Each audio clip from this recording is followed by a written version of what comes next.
नमस्कार साथियों, कैसे आप लोग। उम्मीद करते हैं आप लोग बहुत बढ़िया होंगे, मस्त होंगे, स्वस्थ होंगे और आप अपनी पढ़ाई निरंतर जारी रख रहे होंगे।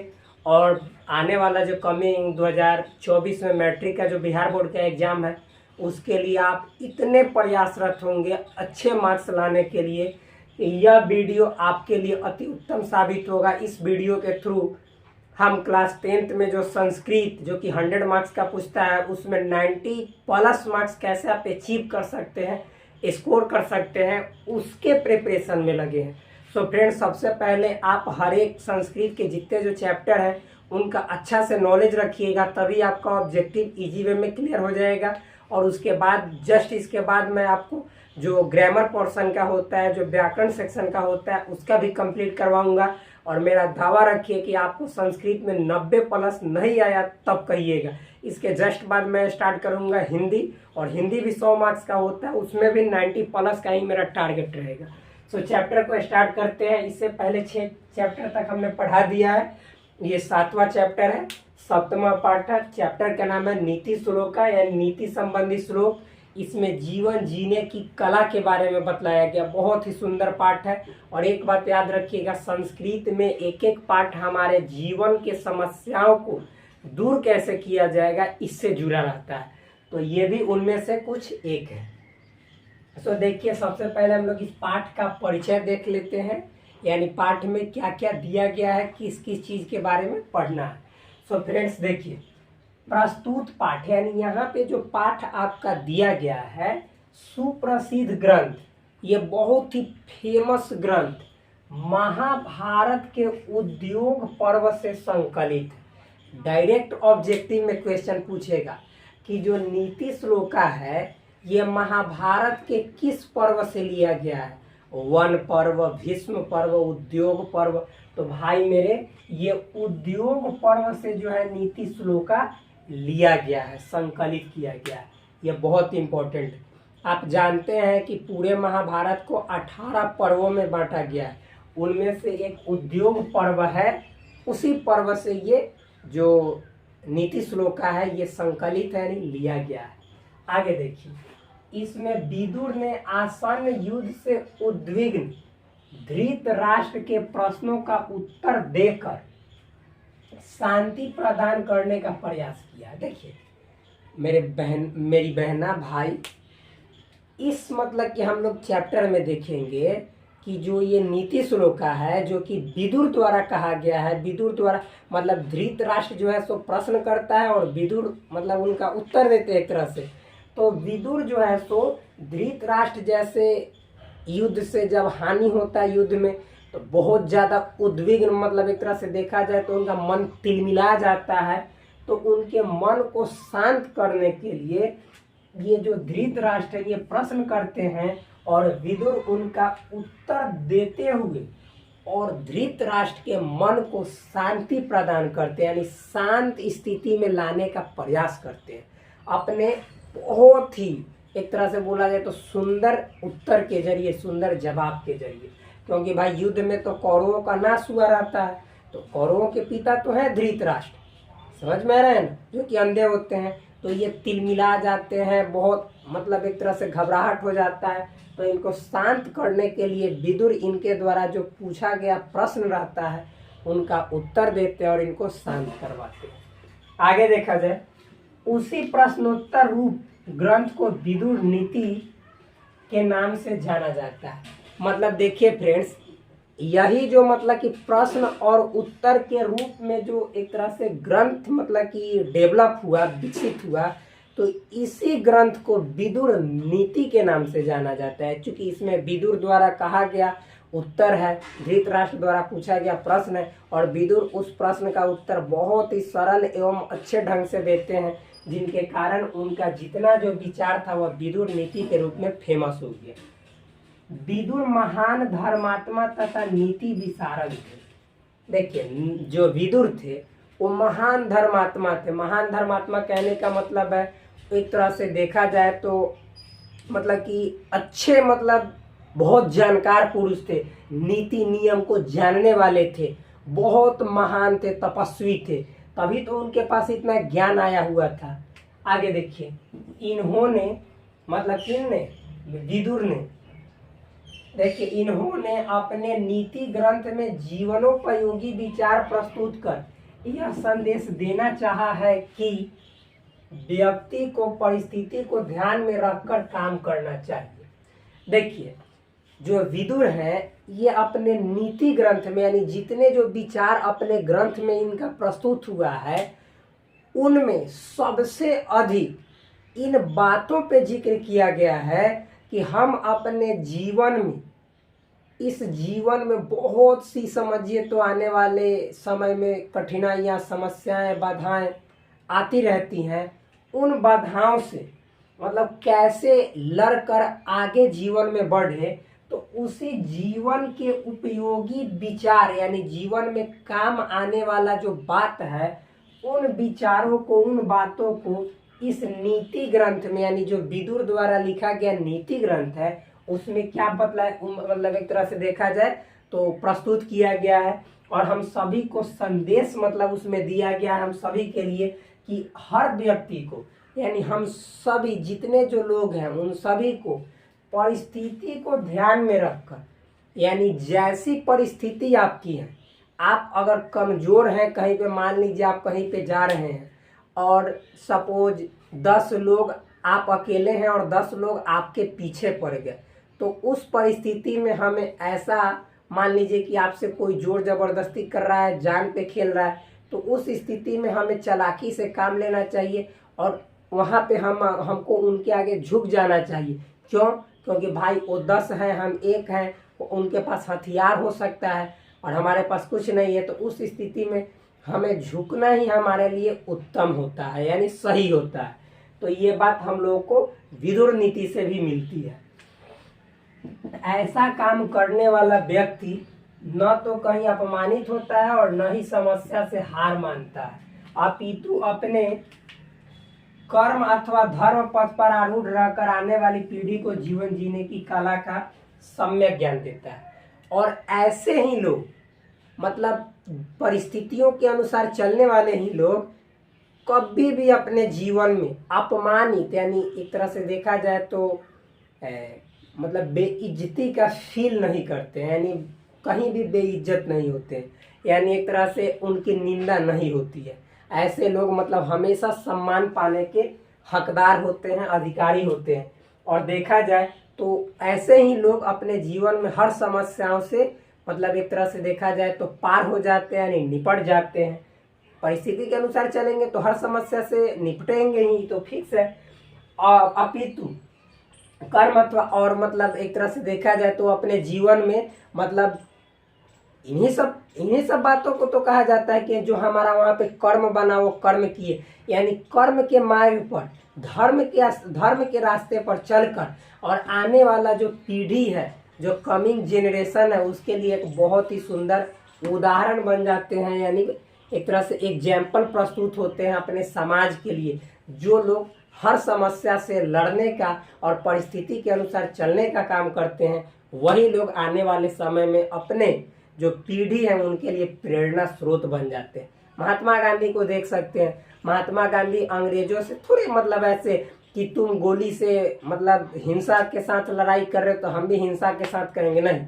जहाँ पे झुकने वाला था महात्मा गांधी झुक भी गए, तब जाकर अपने कर्म पथ पर डटे रहे, तब जाकर हमें आज़ादी मिली और वो इतने महान पुरुष बने। और उनमें महानता का गुण हम लोग सभी को देखने को मिलता है कि कैसे महान पुरुष थे।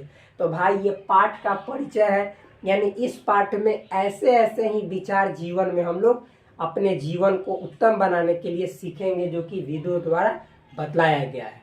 सो फ्रेंड्स, इतना हो जाने के बाद हम लोग नेक्स्ट देखेंगे। सो फ्रेंड्स, ये देखिए अब पहला श्लोक क्या है। सो देखिए, पहला श्लोक हम पढ़ते हैं। इसको आप अपने, हम तो कहते हैं कि आप अपने सामने जो भी चैप्टर पढ़ाया जाए उसका बुक निकाल कर उस चैप्टर को सामने रखिए, तब आपको ज़्यादा अति उत्तम तरीके से समझ में आएगा। ऐसे यहाँ पे देखिएगा तो भी बहुत अच्छा से समझ में आएगा, क्योंकि सुनने से बहुत ज़्यादा अच्छा से समझ में आता है और सामने लिखा हुआ भी है। सो देखिए फ्रेंड्स, क्या लिखा हुआ है, यस्य कृत्यम न विघ्नन्ति शीतमुष्णम भयम रति। समृद्धि रस समृद्धि वा सवै पंडित उच्यते। मतलब समझिएगा अर्थ, जिसके कर्म यानी एक तरह से देखा जाए तो काम को, क्रिया को या धर्म को, यानी वही जो मतलब जीवन में अपना कर्म या धर्म करता है उसको जारा, गर्मी, भय, भावुकता, संपन्नता अथवा विपन्नता आदि प्रभावित नहीं करता है, उसे ही पंडित कहा जाता है। तात्पर्य यह कि जो व्यक्ति हर विषम परिस्थिति अथवा अभ्युदय की स्थिति में एक समान रहता है उसे पंडित यानी ज्ञानी कहा जाता है।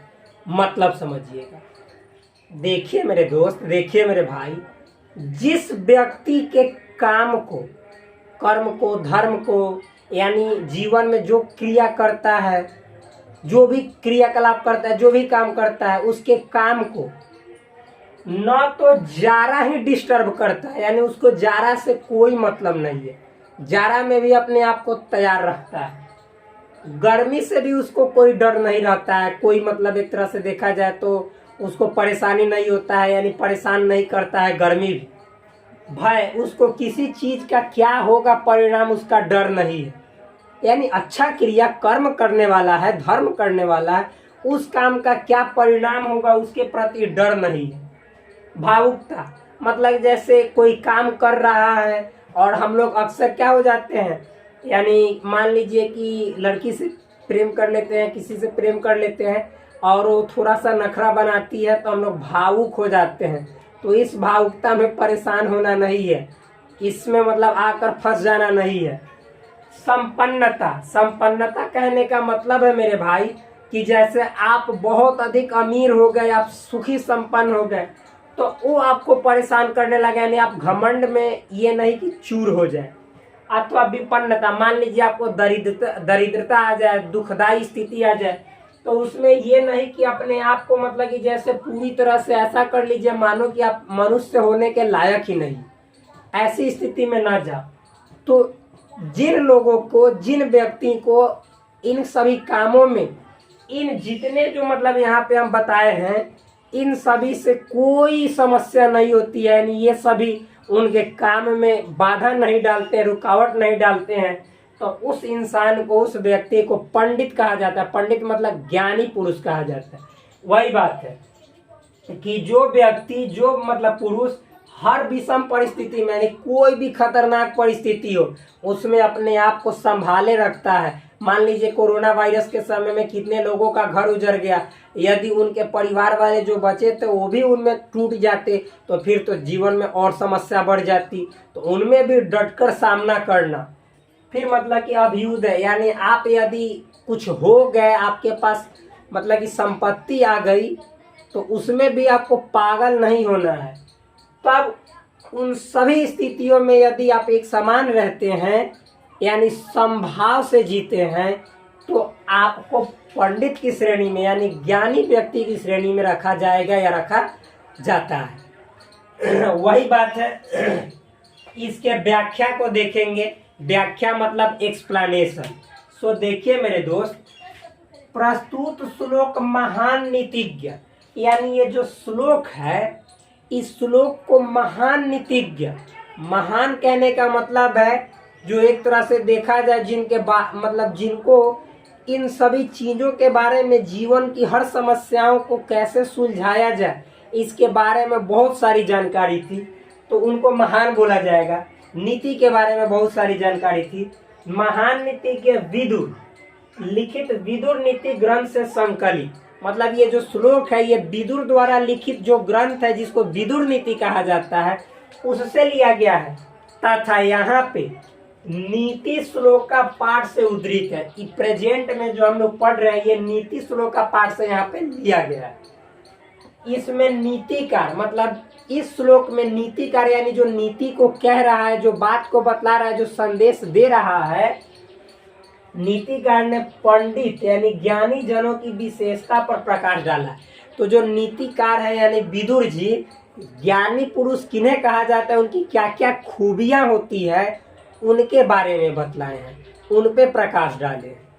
आगे देखिए, नीतिकार का कहना है कि पंडित उन्हें कहा जाता है, मतलब जो विदुर जी हैं वे कहते हैं कि ज्ञानी पुरुष हम उन्हें कहेंगे जो हर दशा में एक समान रहते हैं, यानी चाहे उनको ज्यादा दुख भी हो जाए तो ज्यादा अधीर नहीं होते हैं, यानी व्याकुल नहीं होते हैं, और ज्यादा सुख भी हो जाए एक तरह से तो ज्यादा अति प्रसन्न नहीं होते हैं, सब में समभाव रहते हैं, एक समान भाव में जीते हैं। यही आप जाइएगा जब श्रीमद् भागवत गीता में पढ़िएगा तो स्थित प्रज्ञ का लक्षण में ये सब देखने को मिलेगा। देखिए वही बात है, वे हर स्थिति में समभाव रहते हैं। तात्पर्य यह कि जिन्हें जीवन की सच्चाई अर्थात सत्य का ज्ञान हो जाता है, वे प्रतिकूल परिस्थिति देखकर ना तो विचलित होते हैं और ना ही अनुकूल परिस्थिति देखकर उन्मादित होते हैं, बल्कि हर क्षण एक सा रहते हैं। यानी कहा गया है जिन व्यक्ति को, जिन लोगों को इस दुनिया में इस जीवन का क्या इम्पोर्टेंस है, इस जीवन का क्या लक्ष्य है, इस जीवन में क्या मतलब एक तरह से हमको पाना है, ये नहीं कि मतलब आप नौकरी कर लिए तो ये लक्ष्य है, नहीं नहीं, जीवन में कोई ना कोई आपको कर्म करना है और हर जीवन के हर एक हिस्से में एक तरह से देखा जाए तो हर एक चरण में आपको अपने कर्मों से होकर गुजरना पड़ता है, और वही मतलब समझिए तो आपके जीवन की असली सच्चाई है। अंत में इस जीवन को हम लोग समर्पित कर देते हैं इस पृथ्वी में, इस मिट्टी में।